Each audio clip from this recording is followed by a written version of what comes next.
Olá, queridos, graça e paz em Cristo Jesus. Nós estamos na lição de número 7, na revista Palavra e Vida, revista da nossa denominação.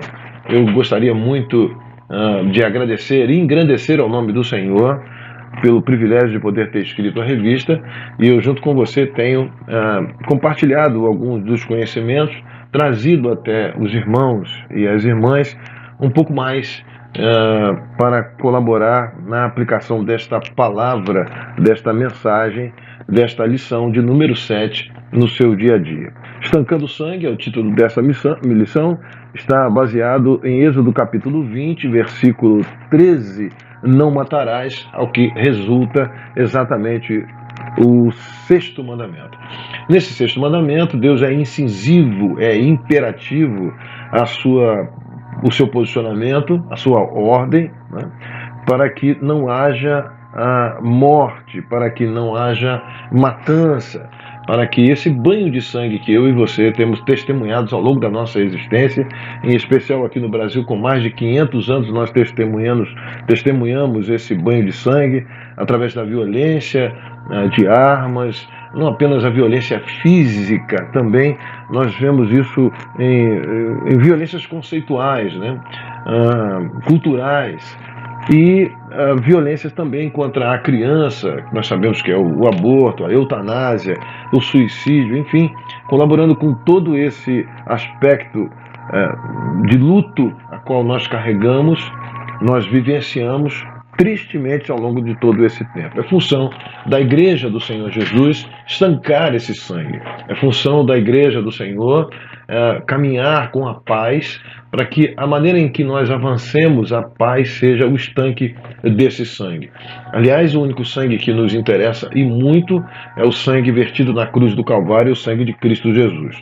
Mas há motivos aqui que eu exponho na revista, e principalmente aqui no ponto 1, que fala sobre as consequências, né, o porquê nós colhemos esse fruto amargo hoje, em especial a sociedade. Eu e você sabemos que nós viemos de duas grandes guerras mundiais, né, onde o sangue foi derramado por pessoas inocentes, soldados que lutavam por uma causa, alguns obrigados, outros defendiam principalmente a paz. E a paz, quando ela chega, ela estanca exatamente esse banho de sangue. Essa é a função da igreja também. Mas por que a origem? Onde é que começa isso? Isso começa lá atrás, começa no Éden, né? Você sabe que existia uma árvore, e todas as árvores poderiam ser saboreadas, consumidas pelo casal, pelos pais, pelos nossos pais, mas uma delas existia o conhecimento do bem e do mal, e se o casal assim usufruísse daquele fruto, certamente morreria, o que Deus deixou de observação para o casal naquela ocasião e como instrução também.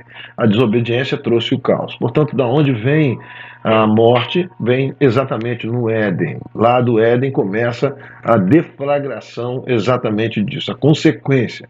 O pecado tem como sua consequência exatamente a morte. O salário do pecado é a morte. Paulo vai dizer exatamente isso. Pela graça de Deus, nós sabemos que esse salário não é pago antecipadamente. Se fosse, nós estaríamos numa situação muito caótica. No segundo ponto, é necessário que façamos uma observação entre esse termo simples e uma análise simples para esse termo. Nós não teríamos certamente a ideia da gravidade do que é matar.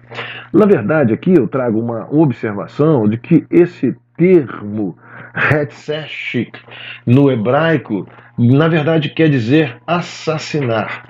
Assassinar é um pouco diferente de matar, e é por isso que nós nos baseamos, principalmente aqui no mandamento de número 6, o sexto mandamento, para observar isso. Se o pecado tem a consequência, o cometimento do pecado traz a sua consequência a morte, a ideia dessa morte ela precisa ser estudada, analisada.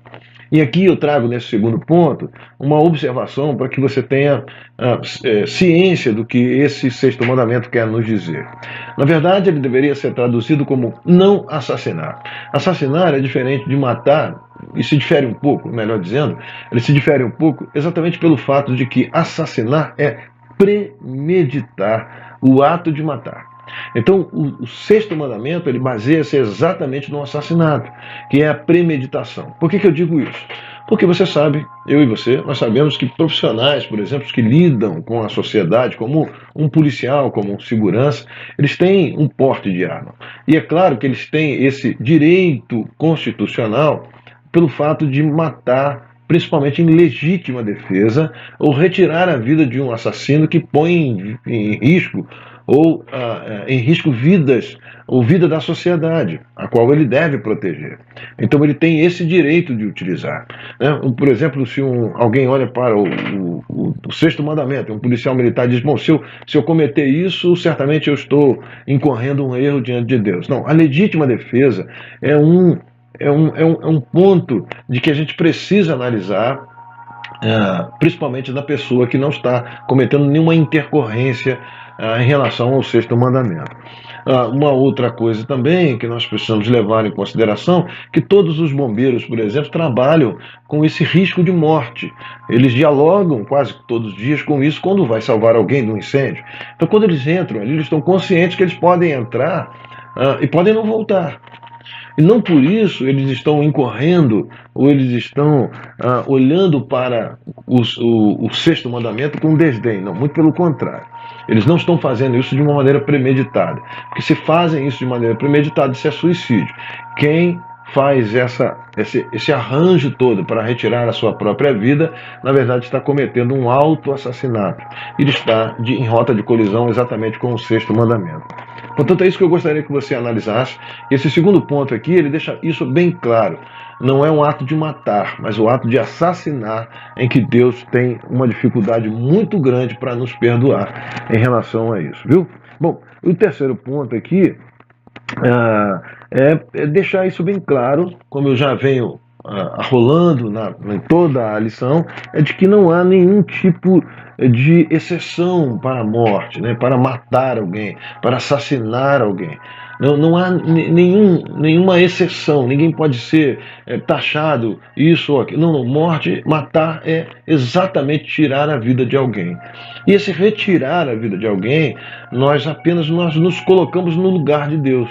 Se puder evitar, se um policial militar puder evitar até a última instância, certamente, utilizando como última instância esse ponto, nós sabemos que esse policial não está infringindo em nenhum momento o sexto mandamento. Mas se ele premeditar, certamente ele não entrará no reino dos céus. Então, olhe para o terceiro ponto e nós veremos que todo suicídio, toda morte premeditada, todo aborto, toda a eutanásia, isso tudo não está nas nossas mãos. Nós não temos o direito de retirar a vida de ninguém. Isso está na mão de Deus.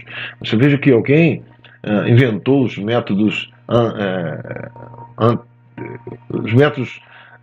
para evitar, né, a gravidez, contraceptivos, melhor dizendo, eu esqueci essa palavra, me perdoe, mas esses métodos contraceptivos, eles vêm colaborar para que haja um agendamento, né, na vinda de filhos a uma determinada família.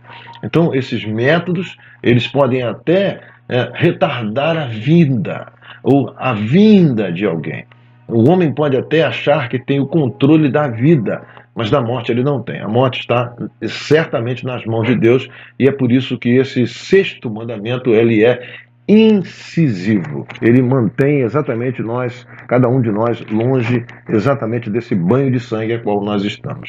Bom, para finalizar aí, pensar e agir, eu trago uma reflexão de que se você pensa, por exemplo, que bandido bom é bandido morto, nós precisamos reavaliar exatamente o sexto mandamento.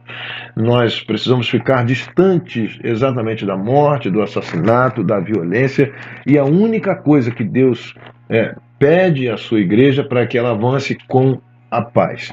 Eu estava conversando uma vez online com um grupo de irmãos e nos trouxe na época um exemplo muito interessante, triste, né? Também falando sobre esse banho de sangue. Disse que a polícia estava fazendo uma intercorrência e naquela ocasião quem estava sendo entrevistado era um comandante da polícia militar.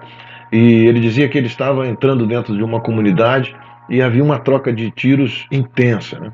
Naquela ocasião, quando um dos soldados, aliás era um cabo, avança para poder ver se o batalhão entra e consegue os seus objetivos de paralisar com aquele tiroteio, o cabo é alvejado, ele é baleado. E aí o soldado que está ali do lado tem a obrigação de ir lá para apanhá-lo, nisso que ele entra para tentar retirar o cabo ferido, o soldado também é alvejado naquela ocasião. Bom, e quando eles observaram, eles olharam, eles estavam de frente de uma igreja localizada dentro da favela, dentro da comunidade. Naquela ocasião, eles estão ali olhando, trocas de tiro intensa para tudo quanto é lado, e é nessa hora que a luz desta igreja acende sobre os dois corpos que ali estavam, e um pastor sai dali de dentro com a Bíblia na mão, segurando a Bíblia, dizendo: parem, parem, em nome de Jesus, parem. E o comandante disse que naquela ocasião eles pararam de atirar e os bandidos também atiraram. E então esse pastor foi com a Bíblia na mão, levantando a Bíblia, arrasta o primeiro corpo para dentro, ferido, o corpo ferido para dentro da igreja, volta segurando a Bíblia, levantando, arrasta o segundo corpo para dentro da igreja, fecha a porta, apaga a luz, e o comandante disse que naquela hora eles voltaram, tanto os policiais quanto os bandidos, a trocarem os tiros. Ao final da sua entrevista, o comandante disse: é a igreja. É a igreja. Naquele dia eu aprendi. É a igreja do Senhor Jesus que deve proferir a paz. E nos entregando a paz, certamente as balas, as mortes e o sangue será estancado. Que Deus nos dê força, que Deus nos dê objetivos sinceros para promulgar a paz e que a gente seja esse canal de bênção para estancar esse banho de sangue a qual eu e você, os nossos filhos, estão fadados, estão com um gosto amargo todos os dias da nossa vida. Que Deus abençoe. Que Deus abençoe a sua vida em nome de Jesus. Amém.